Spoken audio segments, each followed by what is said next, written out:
trabalhamos até agora, no caso, no setor fermiônico, nós trabalhamos com a representação B0, a qual pertence ao chamado espinor de raio, left, que a gente chama de left.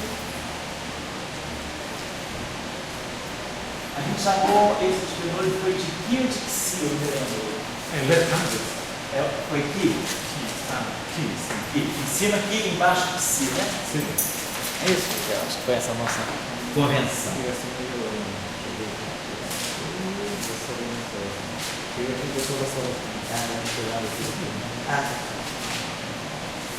Mas eu acho que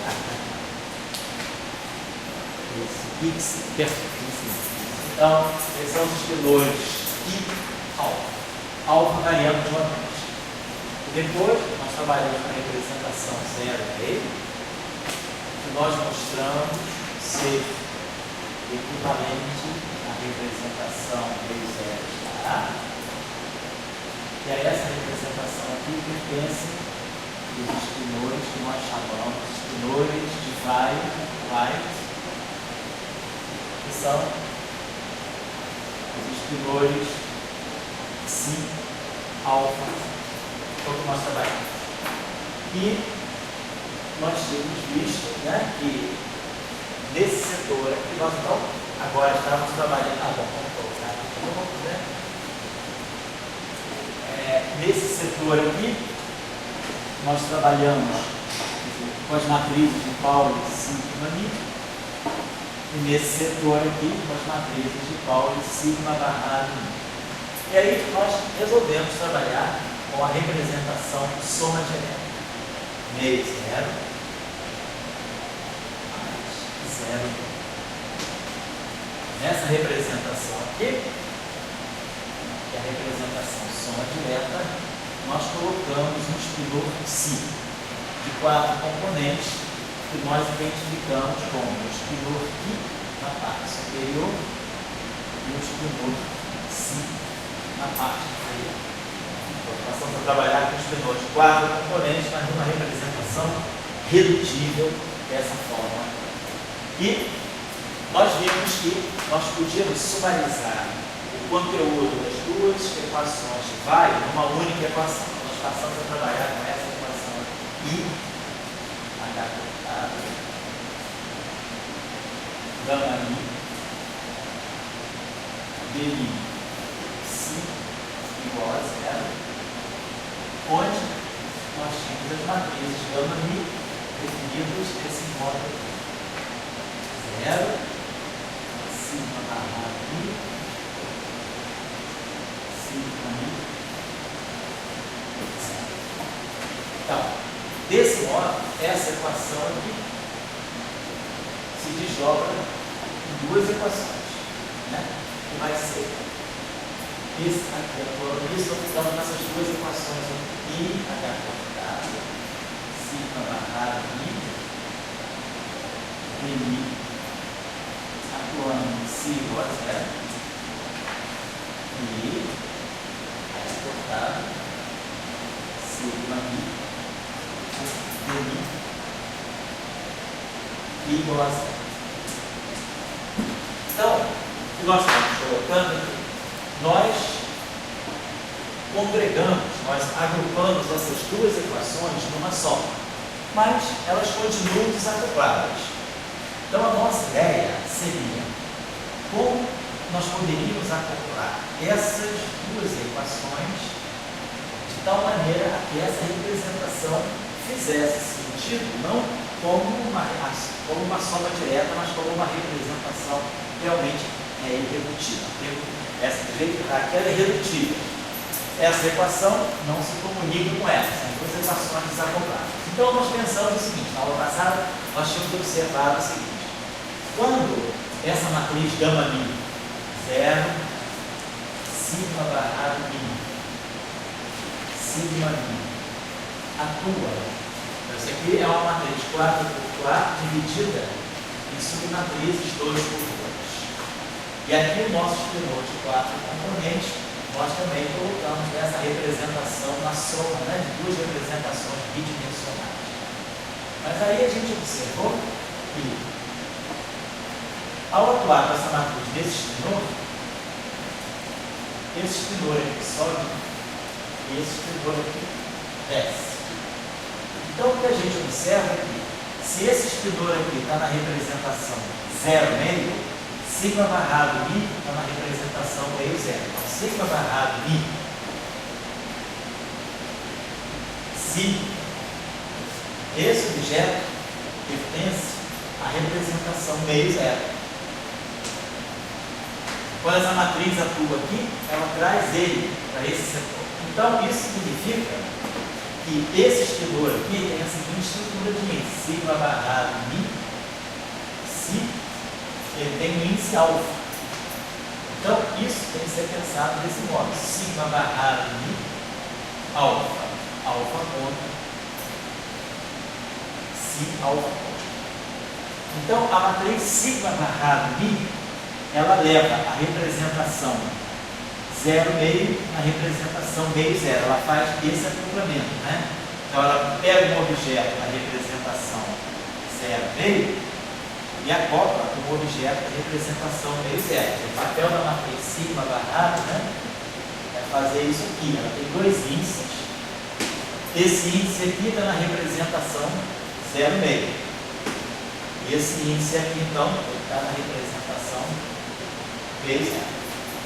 Então, essa matriz ela faz esse acoplamento. Ela acopla meio zero com 0,5 dessa forma. Então, essa aqui é a matriz sigma barrado.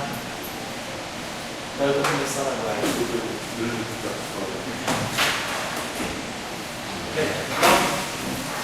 esse é o modo como essa matriz atua.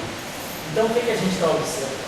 Esse objeto aqui, sigma barrado si, ele tem um índice, ele tem um índice sobra, que é o índice da representação meio zero. Que é o índice da representação meio zero. Então, isso é tudo junto. Então, esse cara aqui está na representação meio zero. E essa parte inferior aqui na representação 0,5. Então, nós passamos a entender que o papel dessa matriz aqui é conectar os dois. Já pode ver o primeiro quadro.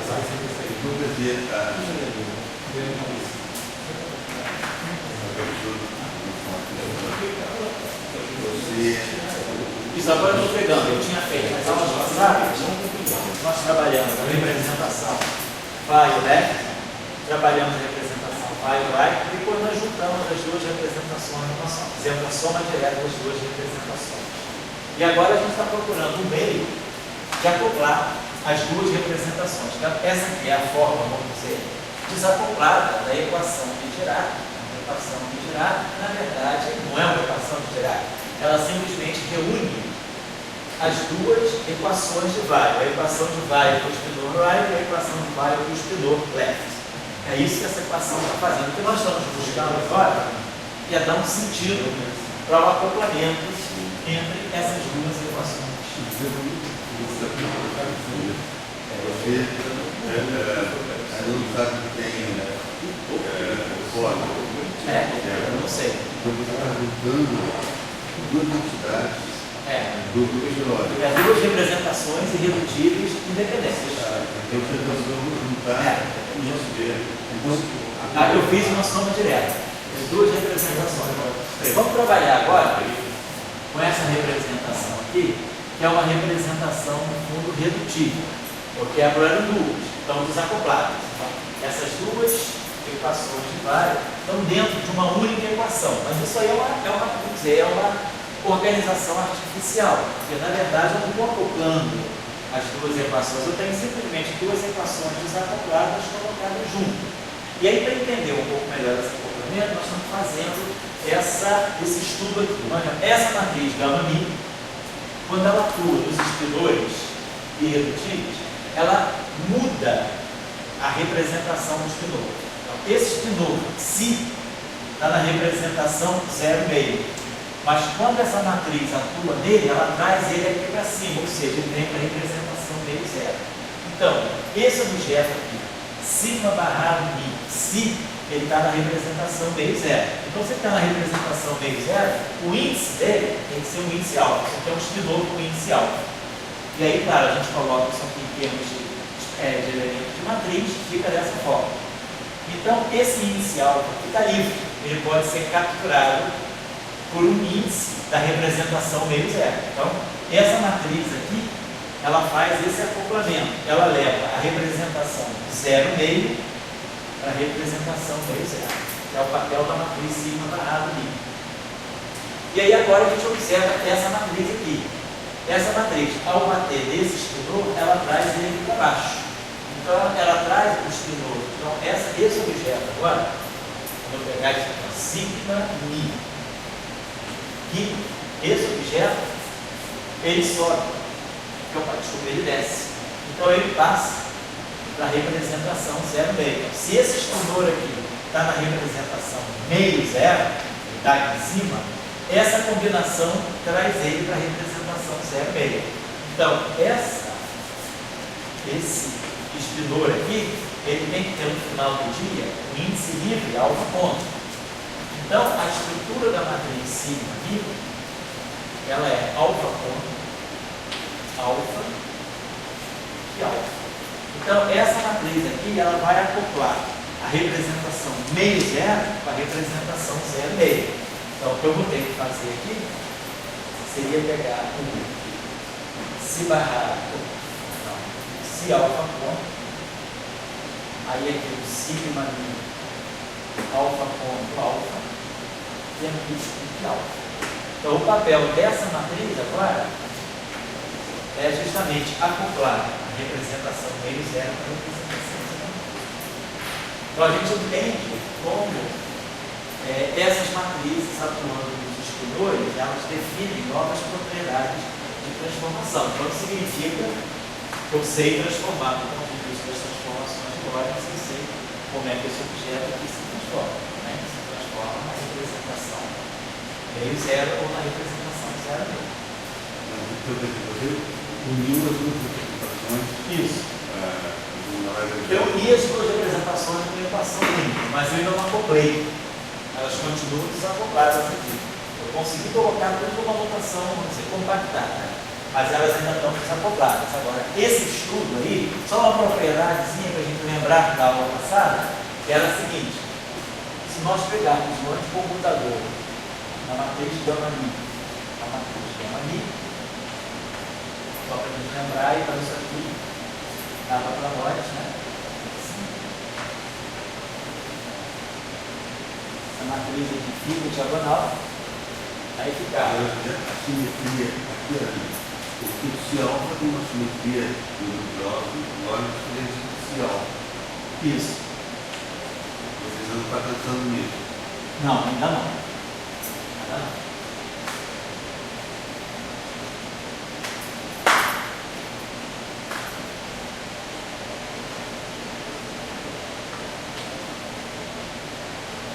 E aí a gente já sabia essas propriedades aqui, então a gente sabe que isso aqui está dando para nós duas vezes eta mi, e aí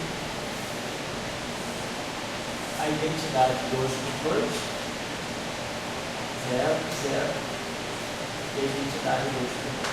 Então, em termos 4 por 4, essas matrizes gama mi, elas satisfazem a essa relação algébrica de 2 eta mi, matriz de identidade 4 por 4. Então essa relação aqui é a relação que nós chamamos de álgebra de Newton das matrizes de Newton. Isso aí, José, gera princípio positivo ou foi positivo? Isso que já era princípio positivo. Opa, papai. O while é a figura do isso, exatamente. Então, o que nós vamos tentar ver agora é justamente dar um sentido. Tudo bem, eu coloquei elas duas juntas, mas elas estão desacopladas. Eu vou querer dar um sentido de acoplamento. Como eu posso relacionar essa equação com essa? Ou seja, esse espinor aqui satisfaz a essa equação. Mas aí a gente observa, essa matriz aqui, como nós já estamos entendendo, essa matriz aqui, ela tem índice alfa, alfa ponto, psi barrado, alfa ponto. Então, essa equação aqui é uma equação para a qual sobra, essa equação aqui é uma equação que está na representação meio zero. Então, se eu quiser acrescentar, acoplar esse cara aqui, eu posso. Essa equação está pronta para eu acoplar ela. E essa equação, se a gente for olhar a estrutura de índice, então nós já aprendemos, é alfa, alfa ponto, psi, alfa ponto. Então, essa equação eu posso trazer para cá um π alfa. Do ponto de vista da análise tensorial do grupo de Lorentz, esse objeto está na representação meio zero, e esse objeto está na representação meio zero. Então, eu estou somando um objeto com uma representação com um objeto da mesma representação.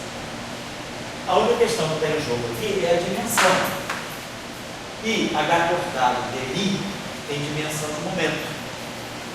Então, eu posso jogar aqui um termo que tem a dimensão, uma grandeza que tem a dimensão de momento. Então, nós pensamos uma dimensão, uma grandeza que tem a dimensão de momento, ela pode trazer um parâmetro de massa e a velocidade da luz. Isso aqui é um objeto de dimensão de momento, onde μ é um parâmetro de massa. Então, eu vou propor essa equação aqui. O que essa equação está fazendo? Essa equação aqui, ela agora sim é uma equação válida, ela está toda na representação meio zero, mas ela está justamente acoplando esse objeto que está na representação zero meio com esse objeto que está na representação meio zero, é uma equação única.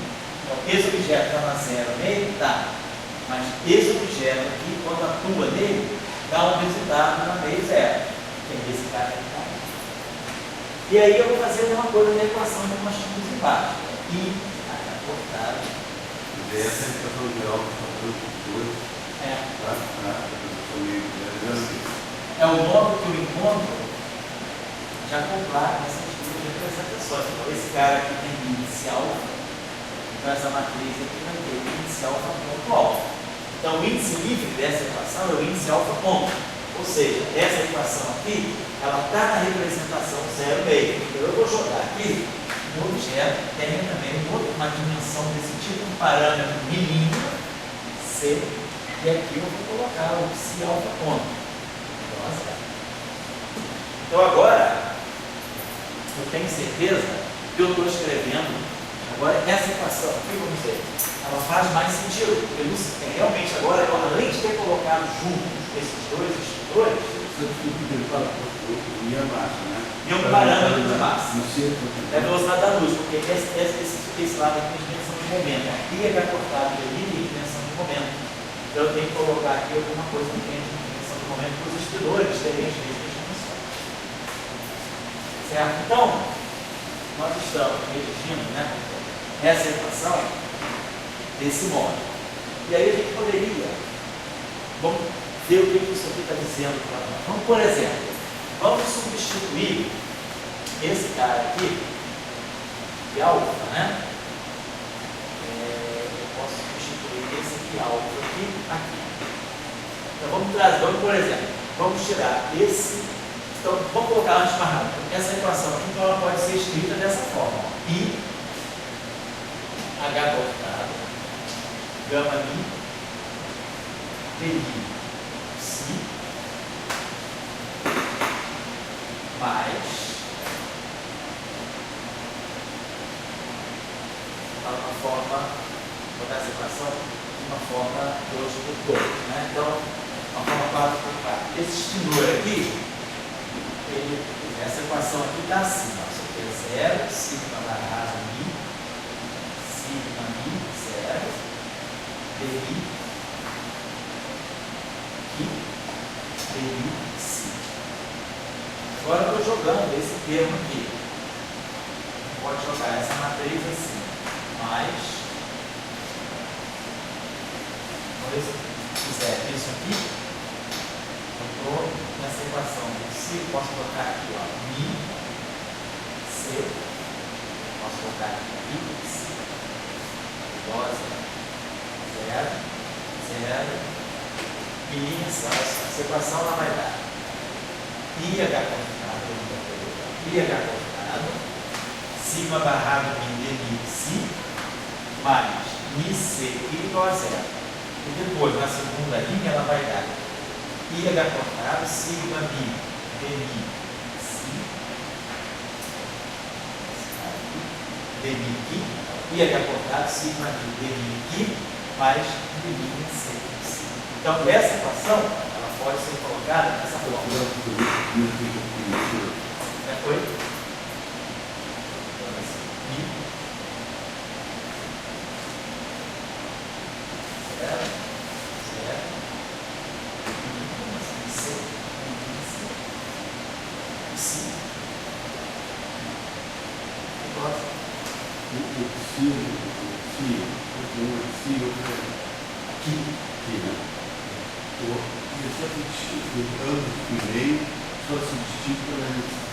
Só se distingue exatamente pelas transformações de Lorentz, que a gente chama isso de genicidade. Eu tenho isso. A equação de um tem o spin projetado na direção do movimento e a equação do outro tem o spin anti-orientado na direção do movimento. Isso, inclusive, não tem nada a ver com a polaridade, quanto com a paridade. Ainda não tem. Depois nós vamos ver como é que a paridade é implementada. Aí sim. Aí, o que está acontecendo? Por que essas duas representações elas têm paridades opostas? A gente já pode entender um pouquinho da seguinte maneira. Essa equação está me dizendo que ambas as equações, a equação do Ki, ela me diz o seguinte: se eu pegar o spin, projetar ao longo da direção do movimento, o Ki, isso aqui dá mais H cortado sobre 2 que nós temos colocado. E se eu pegar S, escalar T, atuado em si, isso aqui dá menos H cortado sobre 2,5. Se eu fizer uma transformação de paridade, ela muda a direção dos vetores. Na verdade, ela inverte o vetor.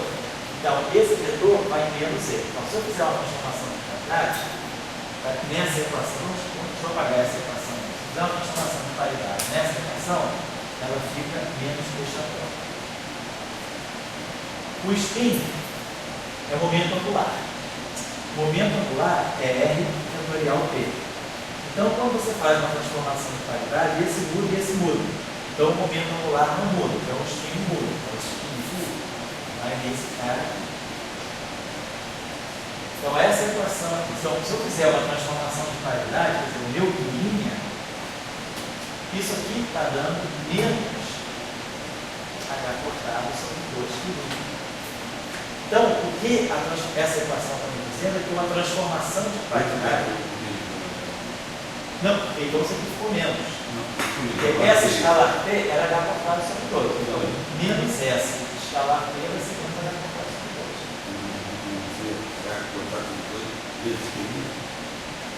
Então, você faz uma transformação de paridade. Quer dizer, o que você está dizendo é o seguinte: se você fizer uma transformação de paridade em S escalar P, por uma transformação de paridade, isso aqui vai menos S escalar P. Você troca. Então, quando você faz uma transformação de paridade nesse operador, ele vai em menos E. Então, se isso aqui era H cortado, isso aqui é menos H cortado. Isso aqui é H cortado sobre 2. Atuando desse objeto, que é o alto vetor desse operador, o alto valor é H cortado sobre 2. Então, com a transformação de paridade, está levando o alto vetor, o alto valor negativo. Pode ser que Não. Eu só estou vendo o alto valor do operador. Por exemplo, esse objeto, se eu fizer uma medida desse objeto, ele muda de valor de paridade. Então, na verdade, esse objeto aqui, quando eu faço uma transformação de paridade no Ki, o que eu espero é que o Ki vá no Psi. Porque ele passa o subespaço de autovalores negativos desse operador. Então, uma transformação de paridade, ela leva o Ki no Psi e vice-versa. Então, nesse sentido, a gente diz que essas representações elas têm paridade de X. Então, se eu pegar um objeto aqui e fizer uma transformação de paridade nele, a paridade ele viola a paridade. ele vai numa outra, ele muda de representação, ele muda a paridade. O que não vai acontecer na equação integral depois. Descobre a relação de paridade e vai entender isso na transformação portuguesa. Sim, quer dizer, essa foi a visão. Porque quando Liane eles formularam que as interações clássicas violavam a paridade em 56, justamente a percepção de Salan foi que se há violação de paridade, vamos tentar entender no mundo tutorial, Salan jogou essa discussão na discussão naquilo que a gente chama de quiralidade, que é a representação meio zero e a representação zero meio. Então a ideia é Fermi, o neutrino está em jogo, o neutrino tem massa nula. Então, o neutrino ele tem uma quiralidade bem definida, e é ele que é o responsável pela violação de paridade. Porque o neutrino tem sempre uma quiralidade bem definida. Então, eu perco, nesse sentido, a simetria de paridade, porque todo processo envolvendo o neutrino tem uma quiralidade sempre bem definida. Então, eu não tenho as duas possibilidades de paridade. Tem uma paridade só, ele escolhe uma representação de paridade só, então ele quebra essa simetria. Não há essa simetria no mundo do neutrino. O neutrino ele tem sempre um espinho alinhado para a direção de movimento. Ele não abre a chance de ele estar num estado em que o espinho dele é anti-alinhado. Essa é a discussão. A quebra da paridade está nisso. Quer dizer, se há simetria de paridade, a partícula pode ter helicidade, mais meio ou menos meio, pode ser H cortado sobre 2, menos H cortado sobre 2. A simetria ela pode escolher uma delas. O neutrino, ele jogou essa fora, ele só fica com essa quiralidade. Quiralidade leve, ele só pega sigma escalar P é sempre menos H cortado sobre 2 do neutrino. Então, ele não tem essa simetria, ele não pode estar aqui ou aqui, ele só está aqui. Quebrou a simetria de quiralidade, está nisso.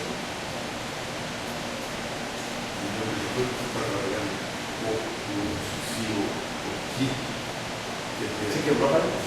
Está no mundo que cada mundo só vê uma paridade. O mundo que só vê uma paridade, o mundo que só vê outra paridade. Então, quando você está na representação meio zero ou na representação zero meio, você quebra a paridade.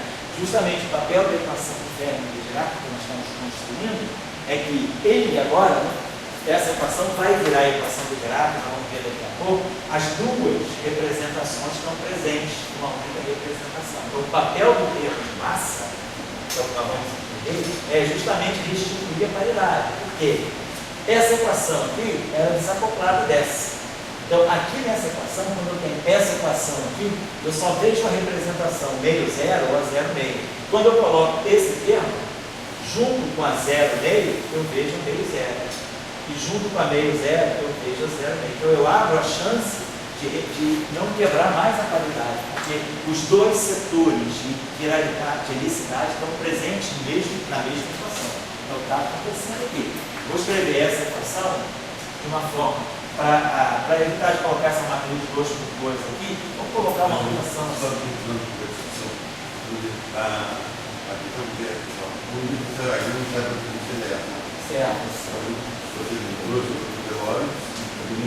agora foi só o grupo de Lorentz. Agora daí você diz, olha, eu posso montar mesmo que ele tenha falado a realidade, a felicidade. Daí a equação de cima, a equação de baixo, ela de duas partículas, não só tem, pode só ter uma partícula, lá no tipo do que tem uma partícula. Isso. Outra partícula. Agora o que nós vamos querer ver é se essa equação funde duas partículas numa só. Então essa equação, nós vamos começar a entender depois. Aquela duas partículas estão fundidas. Quer dizer, essa equação aqui descreve uma partícula, essa equação aqui descreve outra partícula. Quando eu agora coloco as duas numa só, eu estou fundindo as duas representações, mas agora eu vou usar as duas representações como ele escreveu uma única partícula. Olhando, bem interessante. Então, o jogo das representações é esse. Essa equação aqui descreve uma partícula e essa equação de baixo outra.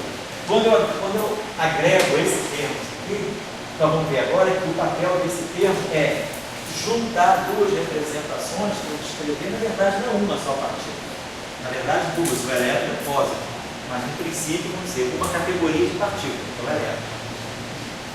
Então essa seria, então nós temos depois de programar a palavra duas representações. Misturando, fundindo, está botando duas representações. Estou acoplando duas representações distintas para me descrever uma única partícula. Por exemplo, o nosso curioso para mim aí é a diferença entre mim e você vai ter uma partícula. Mas vamos ver o que vai acontecer, por exemplo, novamente. Vamos ver se mim e linha são realmente tão separados quanto parece. Então vamos fazer o seguinte, posso apagar isso aqui? Não, depois de volta para essa equação. Vamos fazer só a seguinte operação. Vamos, por exemplo, substituir esse inicial pelo inicial da nota. Vai ficar assim, menos I H cortado, sigma I. Vou tirar o I, vou para especificar o que está claro para mim. Então, si vai ser menos I H cortado, sigma I dI I sobre I' C. Então, eu vou eliminar esse objeto aqui embaixo e vou substituir ele aqui em cima para ganhar uma equação só por I. Então, vamos jogar essa substituição na primeira equação para ganhar uma equação só por I. Então, esse termo aqui vai ser colocado aqui. Claro, como aqui tem dois I's somados, né? I, vamos chamar isso aqui de I, para evitar a confusão. Então, quando a gente colocar esses dois termos juntos, temos I com I dá 1 por C, uma H cortada ao quadrado. Aí vamos produzir lá, sigma barrado I dI.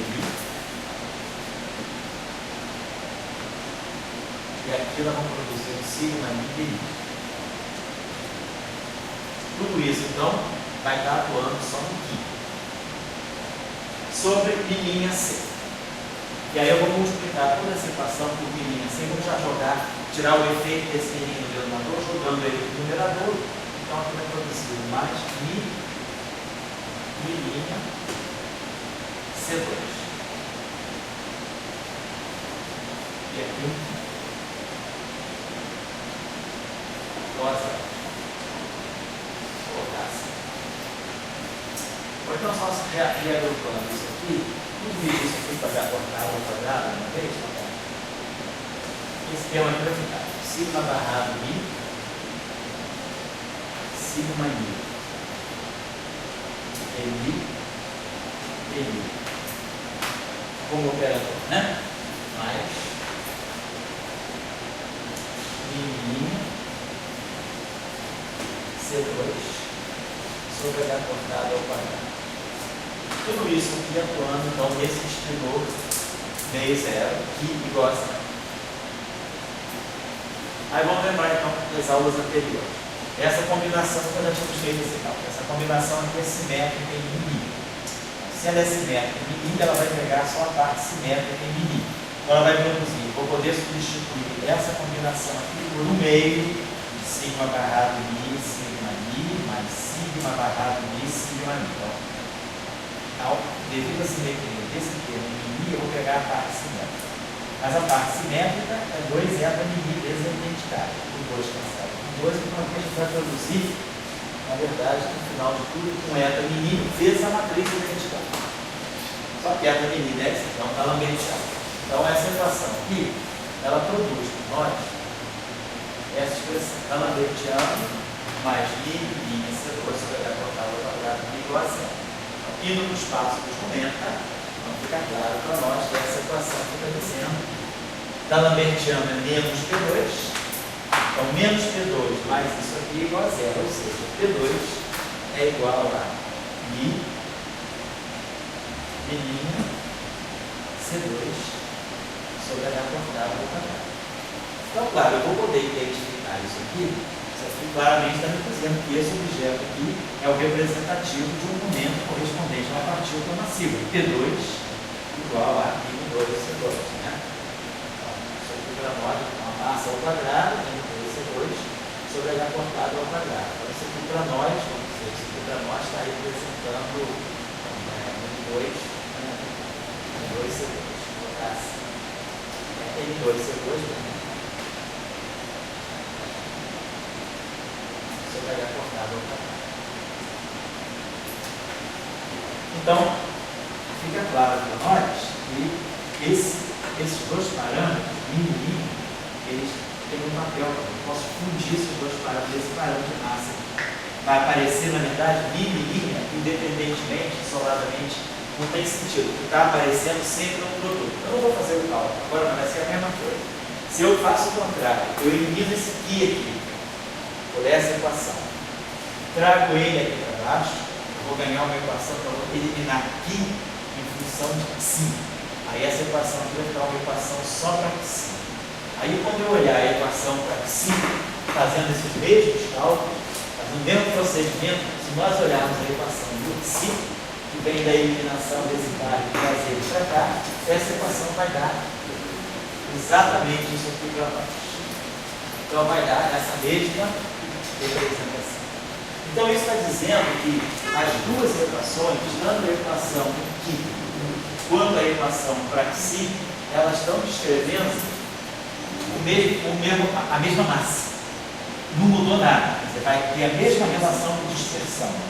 É 2, né? Sobre C2 está lá. A mesma relação de dispersão está valendo aqui para esse objeto. Né?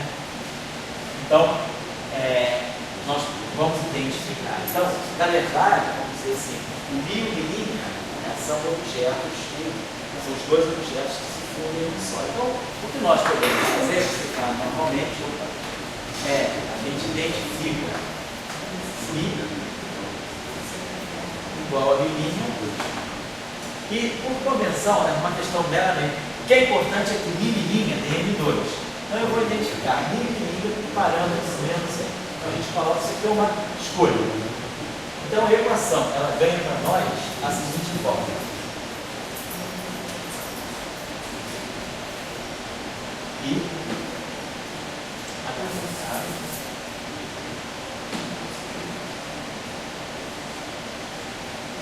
gama mi PI menos M vezes a matriz de quantidade atuando em si gosta. Então esse objeto aqui é o que nós vamos ver menos MC, né?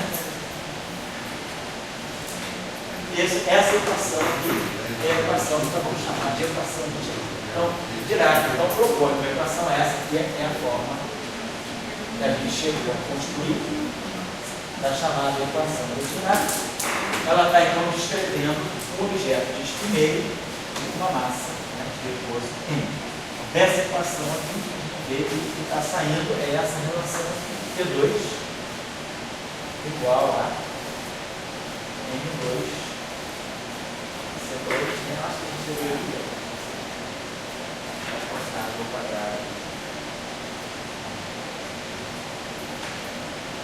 Então, a relação que nós estamos chegando aqui é uma relação de dispersão que me mostra a presença de uma única massa e que as duas, então, o que nós estamos dizendo é que nós estamos fundindo duas representações distintas do grupo de Lorentz numa única equação.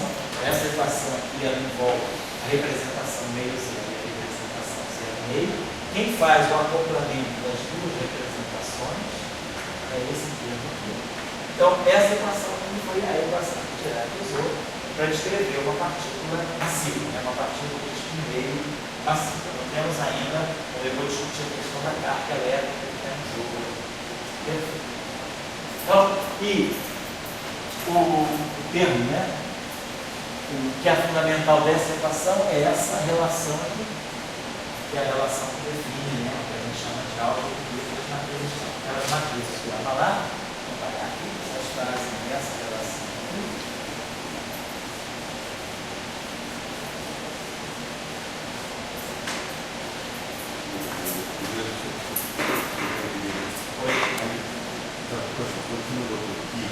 Não misturou. Sim, tinha uma partícula definida. Porque eu fiz aquela equação misturando, já não tem uma partícula. Eu simplesmente sumou a zero da qualidade. Eu fiquei aquela equação. E daí agora tem o fio que eu estava utilizando. A gente está observando que essa equação então, ele define uma relação de dispersão. O que a gente vai observar agora, na verdade, essa equação então, ela está descrevendo duas partículas, o elétron e o próximo. Por enquanto, a gente não viu isso ainda. A gente está dizendo que eu estou propondo então, uma equação que vai descrever um espinheiro massivo. Então, agora a relação de dispersão sai daqui, P2 igual a M2 C2. Foi isso? A fusão de isso, né? Deu isso. Deu isso. Então, eu preciso de duas representações. Eu preciso de duas representações para poder formar um objeto massivo de espinheiro. A representação meio zero, ela forma um objeto de espinheiro, mas de massa nula. A representação zero meio é a mesma coisa. Quando eu fundo as duas representações, eu ganho um objeto de espinheiro e massivo. Então, a gente constrói a equação de Dirac acoplando, entendendo que o papel do termo de massa de Dirac é justamente acoplar as duas representações, que é o que acontece com o modelo padrão, a teoria eletrofrágil do mecanismo de Higgs, quando a gente vê lá. Na teoria eletrofrágil, justamente o papel do campo de Higgs, ou na vamos entender melhor, ele entra para fazer o acoplamento da representação do setor left com o setor right. E isso aqui vai dar para nós escalar. Então, o papel do escalar é conectar essas duas representações. O papel do campo de Higgs é ele que vai virar massa. O campo de Higgs, ele se materializa naquilo que vai ser a massa do ferro. E justamente a massa, ela liga a representação left com a representação right. Então, a massa, ela está fazendo isso. Ela liga, ela acopla a representação left com a representação right, e ela liga a representação right com a representação left. Então, no fundo, o que está por trás da equação de Dirac é esse mecanismo de interação. É um campo escalar que pode se acoplar com as duas helicidades e esse campo escalar ele se materializa numa massa. Essa é a ideia. Por isso que a equação, isso é o que a gente chama de massa de Dirac. É uma massa que é formada a partir das duas gravidades opostas. Então, essa é a forma que nós vamos adotar a equação de Dirac.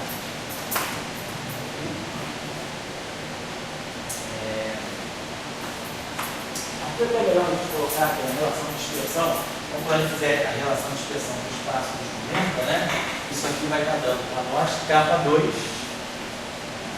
igual a M2 C2 sobre H cortado ao quadrado. E é esse H cortado K, esse aqui é o vetor de onda, é esse H cortado K que eu vou estar identificando no momento. H cortado K para nós é o momento delírio. Então essa relação de dispersão, ela está dizendo, na verdade, T2 é igual a M2 C2, que é a relação de dispersão típica. Então, para nós, a equação de Dirac, vamos começar a trabalhar com ela desse modo aqui, H cortado, gama I, menos MC, psi igual a zero. Eu vou omitir aqui a matriz de identidade. Tá? Implícito que tem uma matriz de identidade. Então, essa é a forma que nós vamos dar a equação de Dirac. Então, depois nós vamos pensar em estudar mais detalhes. Então, a gente pode agora também observar o seguinte aspecto. Né? Nós podemos, por exemplo, observar a seguinte relação. Se eu pegar esse operador, gama I, dI, isso aqui é uma matriz, e multiplicar por essa matriz aqui, gama I, isso aqui é matriz, isso aqui é matriz, mas isso aqui não é matriz. Então, eu posso botar essas duas matrizes juntas, gama I, DI. Isso aqui é simétrico, então eu vou pegar aqui só a combinação simétrica. Então, DI,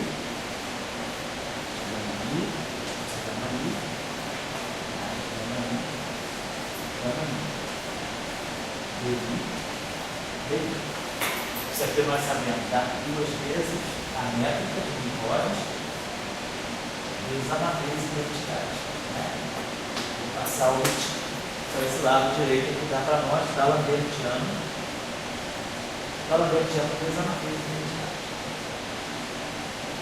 Então, fica claro que se esse operador vezes esse está dando a identidade, é porque um é o inverso do outro. Então, eu posso pegar esse da lambertiano e colocar aqui, para fazer assim, gama mi de mi vezes gama mi de mi sobre o da lambertiano, isso aqui me dá a identidade. Então, isso significa que esse operador aqui é o inverso desse. Então, se eu quiser pegar gama mi de mi a menos 1, isso aqui é igual a gama mi de mi sobre o da lambertiano. Por que eu estou fazendo isso? Para a gente relacionar com a função de Green, como a gente fez no caso das equações de Max.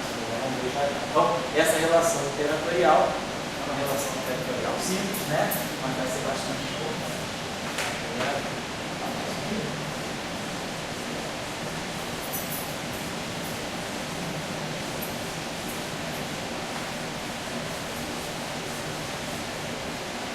Então, o que a gente pode observar, quem é a função de Green da equação de Dirac?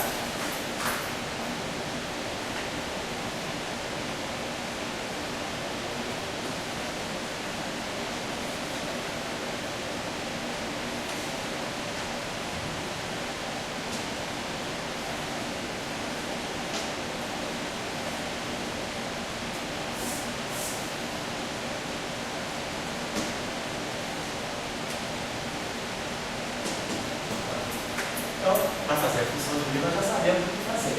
Pegamos a equação e gama mi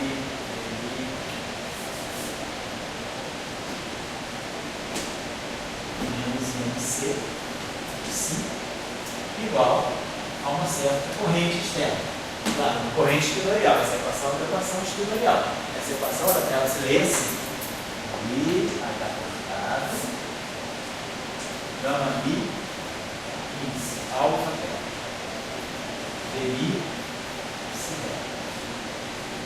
menos mc psi alfa igual a j alfa. Uma força. Isso quando a gente lê essa equação matricial. 4 equações, né? 4 equações. Então, vamos tirar a função de Green. O que significa tirar a função de Green? Nós já sabemos. Tirar a função de Green é inverter o operador, que a gente chama de operador de onda. A estrutura de uma função de Green é sempre essa. Ó, atuando no campo igual a uma fonte externa. Então, o campo é o O menos 1 vezes a fonte externa. Essa equação é para ser entendida assim. Ó, φ de x é integral de x', função de Green, x menos x', j de x. Como a gente entende, esse objeto é menos 1, é um objeto não local, então a gente chama de função de Green. Essa equação está seguida desse modo. O que eu preciso fazer é entender isso com pena única. Nossa, a estrutura é essa. Eu preciso inverter esse objeto. E aí, de novo, a gente pode usar uma relação parecida. A gente pode ver o seguinte: se nós pegarmos essa grandeza, vamos fazer o seguinte: a gente pegar uma estrutura desse tipo, só para a gente olhar. A gente pegar uma estrutura desse tipo: gama mi, dmi, menos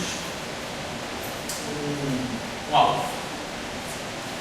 E eu multiplicar gama mi, dmi mais alfa, isso aqui vai dar dano para nós. Isso vezes isso, nós já sabemos o que dá. Da lambertiano. Vezes a matriz de identidade. Esse cara vezes esse é exatamente igual a esse vezes esse. Então se cancela. E aqui menos alfa 2. Então isso significa que esse operador aqui sobre da lambertiano menos alfa 2 inverte aqui. A relação que nós chamamos aqui é essa. Então, gama mi dmi menos alfa e multiplico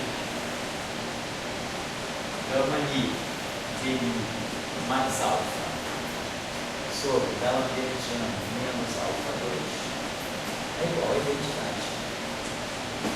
Então, esse operador aqui inverte esse operador. escrever, na verdade, esse objeto aqui, a menos 1.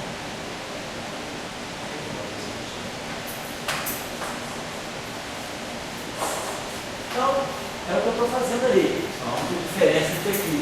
Esse cara está multiplicado por IH cortado, esse cara aqui está multiplicado por menos MC. Basicamente, né, o que a gente vai fazer nessa equação, usando exatamente essa estratégia aqui, é multiplicar essa equação. No fundo, eu vou fazer isso aqui. Vou pegar essa equação aqui, vou multiplicar por IH cortado, gama 1, DI, mais MC. Vou atuar com esse operador aqui na frente dessa equação. IH cortado, I, DI, menos MC, igual a IH cortado, DI, mais MC, J. O termo matricial. O que a gente coloca assim? Então, o lado esquerdo eu já sei o que vai dar para nós. Dá menos H cortado ao quadrado, está lambertiano. H cortado ao quadrado, gama I, está lambertiano. Menos N por causa do I ao quadrado.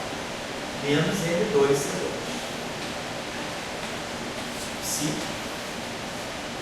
igual I H cortado, gama I, MC, atuando em J. Olha, tudo bem? Então isso significa que eu estou trazendo esse objeto para cá. Isso significa que isso aqui é H cortado ao quadrado, então lambertiano mais N2, C2, com sinal menos aqui. Então eu tirei o psi em função do J. Então tiramos isso aqui. Então, isso é exatamente a estrutura de uma função de linha. O objeto está sujeito à equação, o operador atuando na tangente, né? Então, esse objeto aqui nós já conhecemos. No fundo, isso aqui é a função. Vamos dividir, por exemplo, pode dividir toda essa equação aí, vamos pegar essa equação.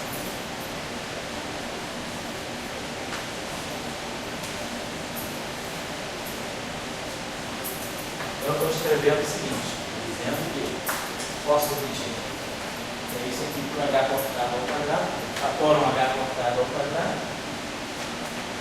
Então, põe esse H cortado ao quadrado aqui, esse H cortado ao quadrado aqui, eu posso botar aqui 1 sobre H cortado ao quadrado,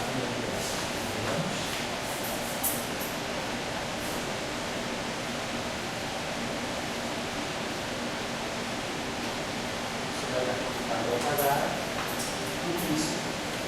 Pronto. Esse cara, então, o que nós estamos observando é que eu posso escrever essa função de dimensão possível, mais menos 1 sobre H ao quadrado. Esse operador, então, I H quadrado, gama I DI, é uma coisa que gama I DI, mais MC, o conjugado da equação de Diácono. Isso aqui está atuando nesse objeto aqui. 1 sobre gama meridiana mais, isso eu vou chamar de I2. Esse I2 aqui, estou chamando esse I2 para mim, agora eu vou definir esse I2 como sendo I2, C2, sobre H cortado ao quadrado. Mas nós sabemos o que é esse objeto aqui. Esse objeto aqui é a função do I do nome de quadrado. O escalar está embora. É o inverso da equação que vai embora. A gente chama de lambertiano mais I ao quadrado. Φ igual a zero. A equação que vai embora. Então, na verdade, posso pensar o seguinte. Se isso aqui, ó, isso tudo aqui, está fazendo o papel da função de Green da equação de Dirac. A equação de Green associada à equação de Dirac é todo aquele objeto aí. aqui a estrutura que eu quero tomar, a função que eu quero tomar, a função cujo operador me dá a fonte me dá a função, né? Então eu inverto aquele operador, então eu tenho φ, a função de Green, a fonte. Então isso tudo aqui está fazendo o papel da função de Green, isso aqui para nós é a função de Green dividido a função de Green é a equação integral para x menos y, x menos y. Então isso significa que a função de Green, né, associada à equação integral pode ser escrita desse modo: menos 1 sobre h quadrado menos h quadrado menos 2 e h quadrado gama i mais mc. Esse operador matricial e diferencial, atuando em quê? Nesse objeto aqui. Mas quem é esse objeto? Esse objeto aqui é a função de Green do Klein-Gordon massivo. Então esse aqui é o objeto de x menos y. A função de Green é isso aqui. Atuando.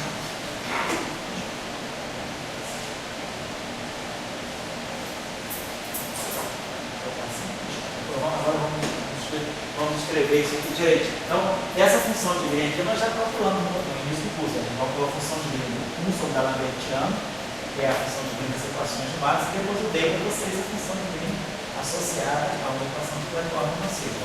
Sabendo a função de Green do escalar, basta atuar com esse operador na função de Green do escalar, que eu ganho a função de Green na equação de Dirac. A partir do escalar, com esse operador, que é o operador esquinorial, eu acho a equação de a função de um campo da equação de vamos só escrever isso aqui da forma que se explica, né? Que é assim. Então, se alfa, vamos colocar assim, se alfa x, né?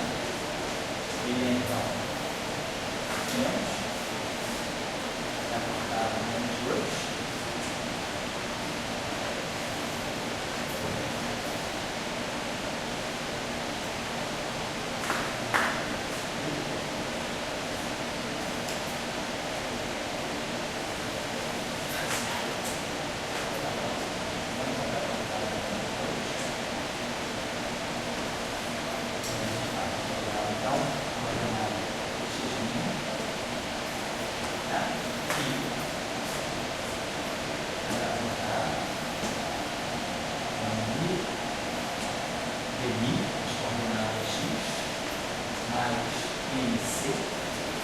Isso aqui é atuando na função na função de Green que vai embora. Então aqui eu tenho uma função de Green que vai embora. O escalar é massivo. A função de Green é G, x menos x', a massa que está aparecendo aqui é uma massa I, I2, né? Então aqui esse menos N2 C2 sobre H cortado ao quadrado. Esse objeto aqui é uma matriz alfa-beta, que é uma matriz identitária. Então, isso aqui é elemento alfa-beta. Essa função de Green é uma função de Green de escalar, naturalmente início. E isso aqui vai estar atuando no J. Como a gente vai ler essa função de Green. Então, o que é importante é que a função de Green do escalar, basicamente, ela serviu para determinar a função de Green do estudor. Só aplicar aquele, basicamente, só aplicar aquele operador. Muitas vezes, só para a questão de notação dos livros, né? Essa combinação de gama e I, para não ficar escrevendo isso aqui, muitas vezes os livros adotam essa notação D/. Esse deportado que está aqui está indicando essa contração. Muitas vezes se faz isso. Gama I vezes um certo tempo de I, essa contração a gente passa a chamar de explícitos. Só para carregar uma notação muito simples. Só para a função de rotação. Se a gente vai para o espaço de momento, né? A gente pode escrever essa equação aqui, se a gente quiser, no espaço de momento. Basta escrever esse objeto aqui como uma transformada de Fourier, escrever a representação de Fourier desse objeto aqui. Você escrever a representação de Fourier dessa função de momento e o objeto lá se é o operador do momento. A gente pode passar no espaço de momento, como a gente já sabe, deixar assim. Então, o resultado que a gente chegou agora é que a gente também já sabe como ler a função de green, associada à equação integral. Basicamente, a equação é essa função de green, esse objeto aqui, acordado, tamanho dele mais c, sobre esse objeto que está aqui, sobre o gama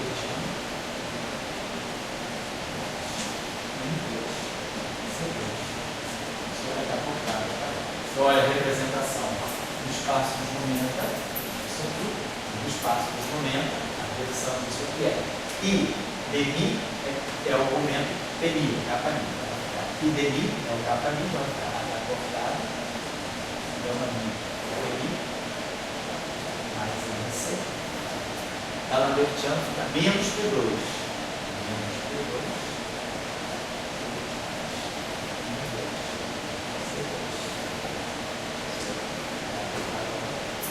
E a gente já tinha visto aqui o papel, né? O polo da função de PI. Já vai significar.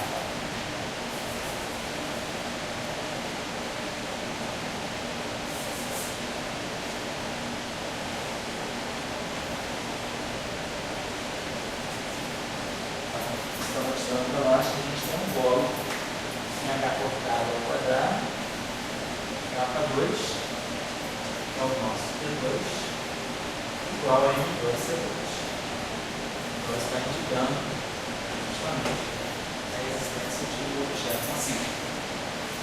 A partir do assim. Vou olhar para só para finalizar um pouco essa discussão.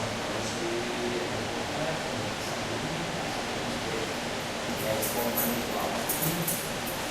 Essa equação. Aqui.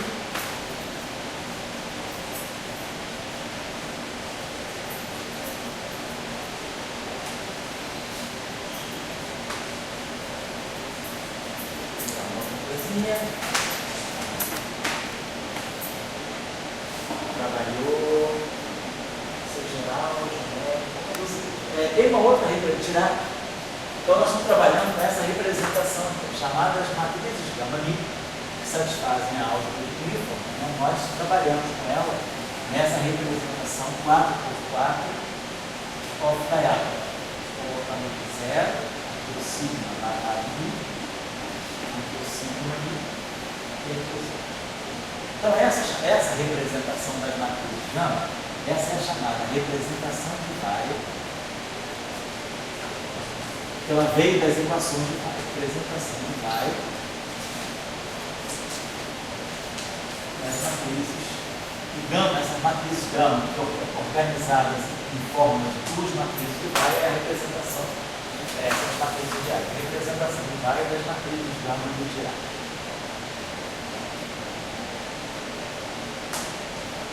Dirac propôs uma outra representação, própria representação. Então, a representação, a gente agora vai trabalhar com a representação, que é a chamada representação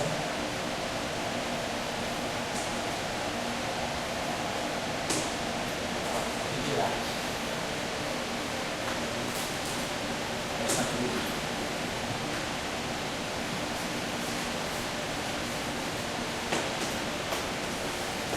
Então, Dirac, o que não pode mudar é a álgebra das matrizes gama. Qualquer que seja a representação, as matrizes gama, quaisquer que sejam as representações em que elas sejam apresentadas, elas têm que satisfazer aquela álgebra de Clifford, né? Por exemplo, mini, essa matriz de identidade 4. Isso é o que caracteriza como representação de uma álgebra de Clifford.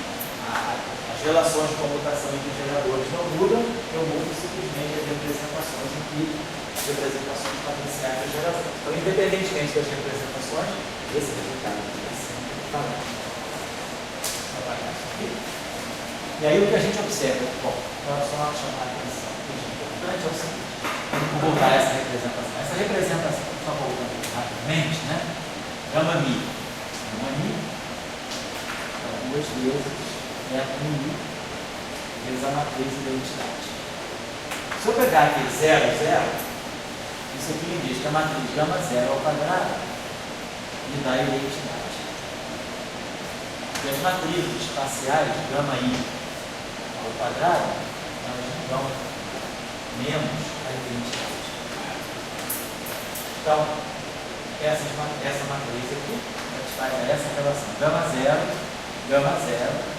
igual a identidade. E essas aqui, gama i menos a identidade.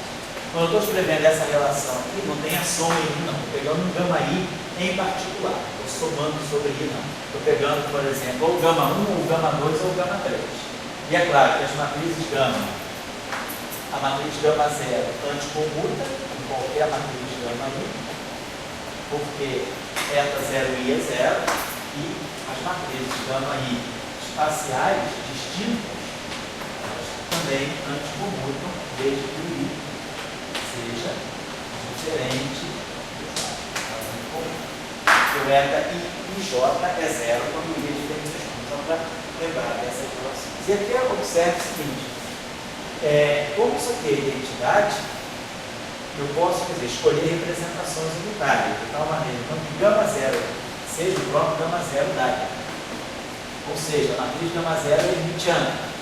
O Dagger dela, então o hermitiano conjugado dela, é igual a ela, e isso aqui então dá uma representação unitária. E a mesma coisa, as matrizes espaciais gama i, elas são menos hermitianas, são anti-hermitianas. E a gente pode ver isso daqui.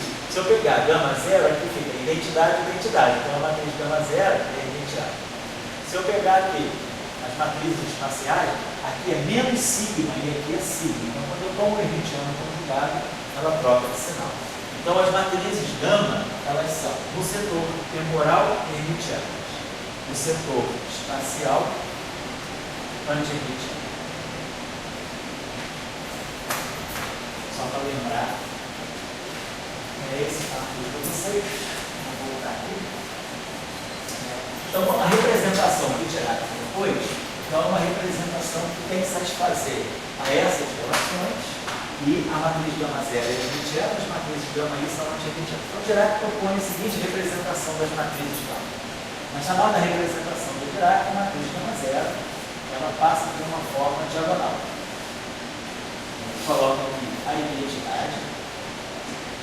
2 por 2, 0, 0, e aqui menos a identidade 2 por 2. Obviamente, essa matriz aqui tem quadrado com a identidade, essa matriz é hermitiana, e as matrizes espaciais que Dirac propõe são essas aqui. 0, as matrizes de Pauli, menos as matrizes de Pauli, 0. Então, obviamente, qualquer matriz dessa ao quadrado dá menos a identidade, e as matrizes gama i anticomutam com a matriz gama 0. E os gama i's distintos também anticomutam. Então, Dirac mantém todas as propriedades que estão aqui com essa outra representação. Oi? Mesmo Pauli não mostrando. Mesmo Pauli não mostrando, é por isso que ele mudou.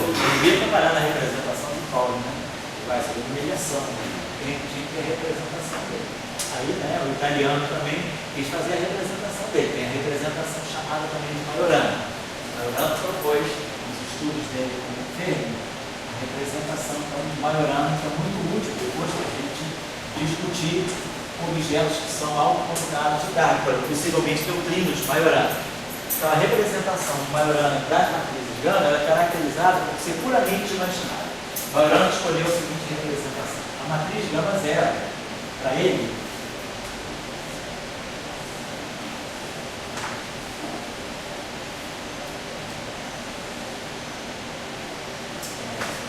sigma y, sigma de Pauli 2, 0, 0, menos sigma y. Essa matriz ela é anti-hermitiana, o Dagger dela desculpa, é hermitiano, tá? É igual a ela mesma, e o quadrado dela é igual a 1.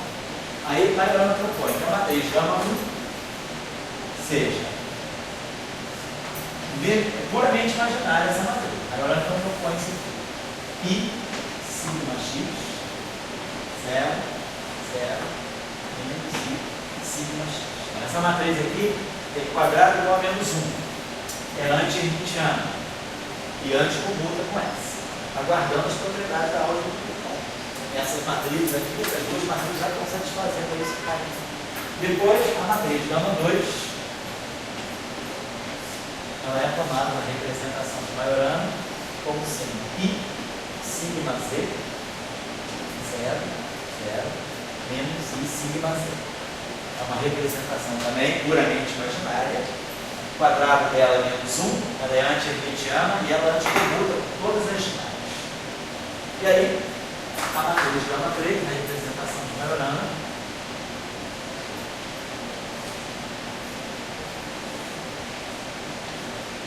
fica assim, 0, I vezes a identidade, I vezes a identidade. Vocês observam que uma matriz com essa estrutura descommuta com qualquer matriz dessa estrutura. Se eu pegar uma matriz assim, A, 0, 0, menos A, e multiplicar com uma matriz 0, B, B0, se eu fizer o produto, né, nessa ordem, vai dar 0, 0, AB, menos AB, 0. Se eu fizer o produto agora na ordem trocada, vai ficar 0, menos BA,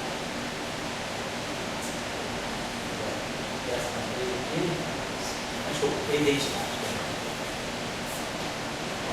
A menos A. Se agora eu fizer na ordem trocada, vai ficar 0, menos A. Então, qualquer matriz com essa estrutura, a gente commuta com essa matriz. Então, o que está acontecendo aqui? Basta só concluir. Então, essa matriz aqui tem quadrado igual a menos 1. Essa matriz é anti-hermitiana. E essa matriz a gente commuta com todas as outras. Todo mundo que é diferente a gente commuta. Então, todas essas relações aqui estão preservadas nessa representação que a gente chama de representação de Majorana. Essa representação aqui vai ser muito útil para nós estudarmos os chamados estudores dos términos de Majorana.